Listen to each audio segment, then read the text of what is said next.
So hello दोस्तों, क्या हाल है।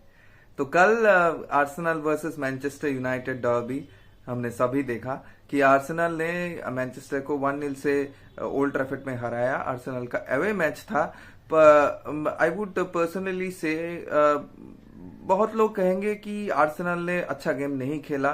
उनका जो नेचुरल गेम है, ball position, holding, going into wide areas, Saka और ओडेगार्ड जो 1-2 करके और बेन वाइट जो साका को ओवरलैप करके एक ट्रायंगल क्रिएट करते हैं, जो फुटबॉल में होता है, ये ट्रायंगल का ही खेल है सब। तो वो गेम अब हमको नहीं देखने मिला। बुकायो साका रेयरली इन्वॉल्व थे पूरा मैच में। सेकेंड हाफ में एक दो चांस के अलावा उनको मैच में इतना इन्फ्लुएंस नहीं देखने को मिला। तो बात करते हैं, शुरू से बात करते हैं लाइनअप कैसे था। देखिए, ये Arsenal versus Manchester United match पूरा गेम मिडफील्ड का था। आर्सेनल का मिडफील्ड में उनका नया साइनिंग मार्टिन जुबिमेंडी आए थे। राइस और ओडेगार्ड जो पिछले 2 सीजन से खेल ही रहे हैं।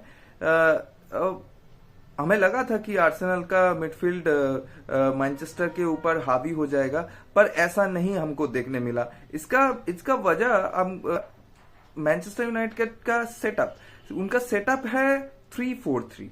मतलब बीच में जो खेलते हैं, ब्रूनो फर्नांडिस और कैसेमीरो पिवोट में थे, और पैट्रिक डोरगू और डियोगो डालो लेफ्ट और राइट में एज अ विंग बैक खेलते हैं। तो क्या होता है कि गार्ड या डेक्लन राइस जो बॉल देते हैं मार्टिनेली या साका को वाइड एरियाज में, वो बॉल हमको देखने नहीं मिला। बहुत अच्छा डिफेंस कर रहा था मैनचेस्टर यूनाइटेड के विंग बैक ने। फ्लूइड लाइक कुछ देखने को नहीं मिला दोनों टीम से, पर it was what should I से 50-50 match in the midfield. First half में ऐसा ही केजी मैच चल रहा था, जब ओडेगार्ड ने एक लेफ्ट हैंड हाफ से एक पास देने की कोशिश की, फिर एक कॉर्नर मिला। और हमको तो पता ही है आर्सेनल के बारे में, they are known as set piece FC. And वो जो सेटअप करते हैं, कभी बैक पोस्ट पे सब खड़े हो जाते हैं, कभी फ्रंट पोस्ट पे, कभी गोलकीपर को मतलब बॉल के तरफ आने नहीं देते। और यहाँ भी ऐसा ही हुआ। विलियम सालिबा ने मैनचेस्टर यूनाइटेड कीपर बायनदीर को ऐसा ढकेल के रखा। बायनदीर ने वो राइस का वो कॉर्नर किक होल्ड नहीं कर पाए। सॉफ्ट थोड़ा सा टच था और शायद वो गोल हो ही जाता, मतलब डायरेक्ट बायनदीर के हाथ में लगने के बाद। पर गोल लाइन से ही कैलाफियोरी ने हेडर मार दिया और स्कोर लाइन था 1-0। इसके बाद मुझे नहीं लगता आर्सेनल ने कुछ क्रिएट किया पूरा। उस फर्स्ट गोल के बाद ऐसा कुछ देखने को नहीं मिला। पूरा गेम ही मैनचेस्टर यूनाइटेड हावी था। स्पेशली उनका 2 साइनिंग कुन्हा और एम्बुएमो ने बहुत अच्छा प्रदर्शन दिखाया। कुन्हा ने 1-2 चांसेस भी क्रिएट किए थे। वो ब्रूनो या कैसेमीरो जो पास दे रहे थे मिडफील्ड से, चैनल्स में दौड़ करके मतलब अच्छा रन ले रहे थे। एम्बुएमो को भी 1-2 चांसेस मिला, पर वो ग्रैब नहीं कर पाए। स्पेशली सेकेंड हाफ में एक बहुत अच्छा चांस मिला था। मुझे लगता है एम्बुएमो ने शॉट लेने में एक या हाफ अ सेकेंड देर कर दिया, तो सालिबा ने वो क्लियर कर दिया। यहाँ पे बोलना चाहूंगा मैं आर्सेनल का डिफेंस। देखिए, एक कहावत है कि attack wins you matches, defence wins you titles. तो आर्सेनल का डिफेंस हमको पता ही है, पिछला 3 सीजन से बहुत उम्दा रहा है। उनका जो डिफेंसिव डुओ है, विलियम सालिबा और गैब्रियल मैगालेस, उनका डुओ बहुत अच्छा है। और मुझे तो लगता है आप किसी को भी चूज कर सकते हैं, विलियम सालिबा या गैब्रियल, दोनों में से कोई मैन ऑफ द मैच रहेगा। और यहाँ पे डेविड राया का भी मैं नाम लेना चाहूंगा। उनका 1-2 बहुत अच्छा सेव था। एक कुन्हा का शॉट उन्होंने फर्स्ट हाफ में सेव किया, और एम्बुएमो का एक जो हेडर था, हम लोग एम्बुएमो से हेडर एक्सपेक्ट नहीं करते हैं, मतलब ब्रेंटफोर्ड में हम लोग ज्यादा नहीं देखे हैं। ब्रेंटफोर्ड में जो उनका पोजीशन था साइड लाइन हग करके राइट विंग में, वैसा पोजीशन मैनचेस्टर यूनाइटेड में आप नहीं देखेंगे, क्योंकि उनका विंग बैक ही वो साइड लाइन हग करते हैं। उनको थोड़ा सा आप मतलब विंग से कट बैक पोजिशंस या हाफ स्पेस में आप ज्यादा देखेंगे। तो उनको 2-3 अच्छा चांस मिला था, शायद वो सोचेंगे कि उनको कन्वर्ट करना चाहिए था, पर सालिबा गैब्रियल ने, जो मैंने पहले भी बताया, बहुत अच्छा डिफेंस का प्रदर्शन किया।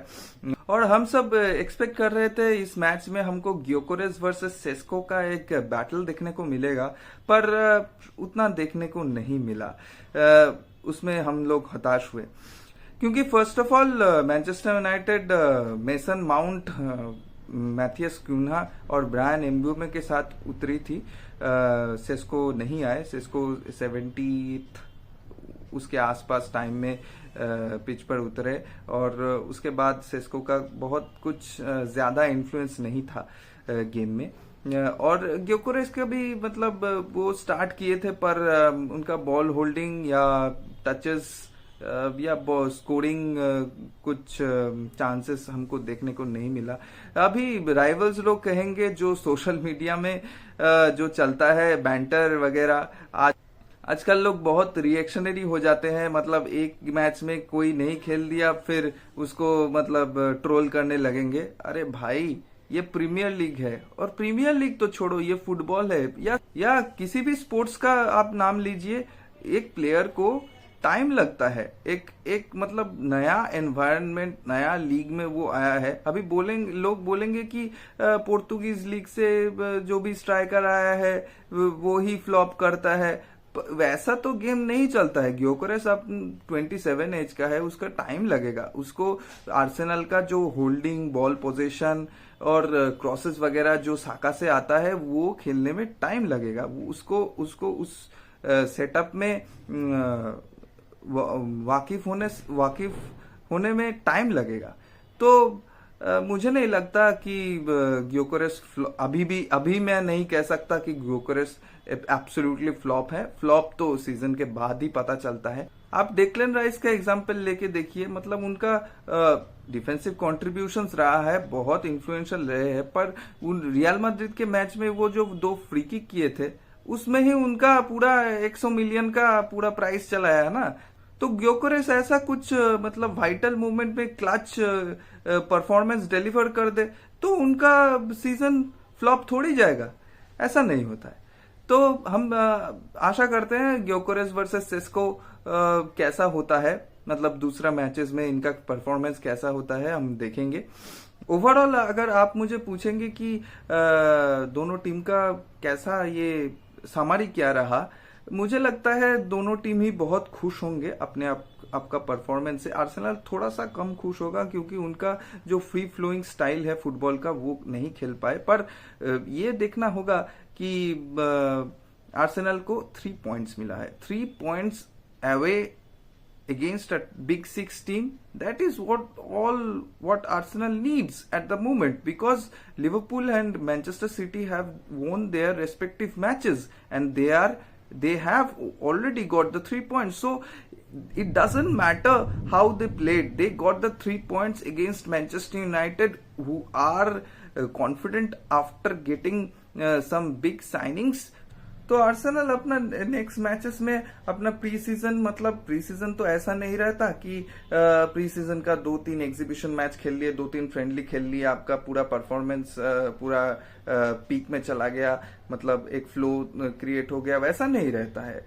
टाइम लगता है। ये पहला 2-3 वीक भी प्री सीजन का पार्ट ही होता है। तो आर्सेनल अपना फ्लो में आएगी, पर मुझे लगता है आर्सेनल के लिए ये 3 पॉइंट्स बहुत वाइटल होंगे away at the Manchester United भी उतना कुछ नाखुश नहीं रहेगा, क्योंकि उनका परफॉर्मेंस पिछला सीजन से बहुत अच्छा हुआ है। एम्बुएमो और कूना दोनों ही साइनिंग्स बेहतर परफॉर्म किए हैं। शायद उनको भी 1-2 स्कोर करना चाहिए था। ये यहाँ पे और एक बात मैं कहता हूँ, आमाद डियालो जब डियोगो डालो के रिप्लेसमेंट होके आए थे, मुझे डियालो का गेम बहुत अच्छा लगा। पिछला सीजन में भी वो बहुत बड़े मैचेस में गोल कर चुके हैं, FA कप लिवरपूल के अगेंस्ट हमने देखा था, उनका गोल बहुत वाइटल था।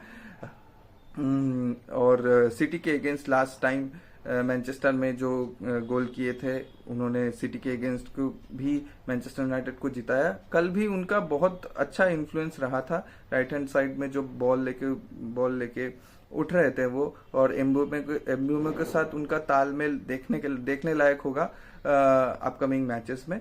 तो मुझे लगता है दोनों टीम ही अपने परफॉर्मेंसेस से थोड़ा बहुत पॉजिटिव्स निकाल चुके होंगे।